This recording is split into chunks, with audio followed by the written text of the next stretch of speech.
Hai bosku, ni saya buat video untuk new user yang nak main config VPN Okay, first kali tu kita kena cari seller. Dan tanya seller apa yang lepas. Maksud saya tu, okay, kalau bosku tak ada Telegram, bosku boleh pergi Shopee, bosku type Viles VPN gitu. Okay, lepas tu bosku cek dengan seller tu, bosku tanya dia, tanya macam ni, contoh soalan dia tu, bang, saya nak tanya sekarang lepas dengan apa? Tanya dia gitu. Dia faham lah. Lepas tu dia akan bagi list apa yang lepas, SIM card apa yang lepas, lepas tu plan apa tertentu yang lepas, dia akan bagi tahu. Lepas tu dah jadi, dah nak stick nak pakai yang itu, okay, beli config dengan dia. Dia akan bagi config tu dia macam gini. Okay, file dia tu macam gini. Okay, lepas tu dia dah bagi config.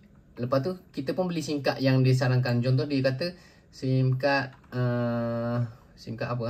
Contoh dia cakap SIM card Yodo. SIM card Yodo. Lepas tu tak perlu beli apa-apa data. Lepas tu beli SIM card Yodo. Beli SIM card Yodo, register. Lepas tu masukkan dalam modem. Lepas tu dah dapat, okay, nombor 3 pula. Dah dapat config, masukkan dalam modem. Okay, yang itu cara dia tu macam ni. Okay, ni arkah yang firmware saya Firmware saya tu, sekejap kita masuk dalam sini.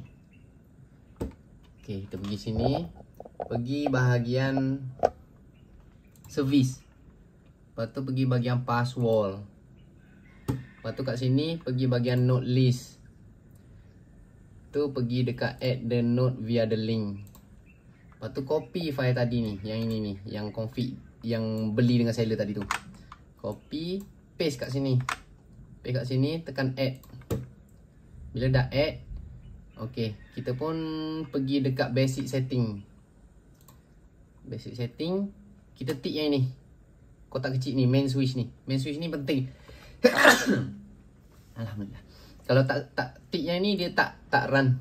Okay. Lepas tu pilih sini. Dia akan keluar kat sini, TCP node. Okay. Pilih dua-dua yang keluar, yang kita save, yang kita masukkan dekat node list tadi. Lepas tu pergi bahagian DNS. Yang filter mode ni, no filter ni ubah require DNS by UDP node. Okay, dah selesai. Tekan save and apply bawah sekali. Okay, tekan.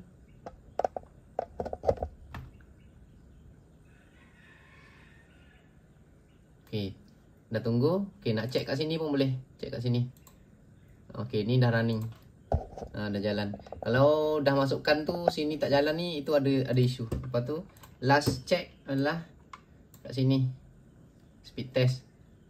Dia akan berubah pergi ke server yang kita beli dengan seller tu. Okay, begitu bosku. Semoga bermanfaat bosku. Alright, kita sama-sama belajar apa yang best tentang dalam modem ni yang boleh buat. Alright bosku, terima kasih.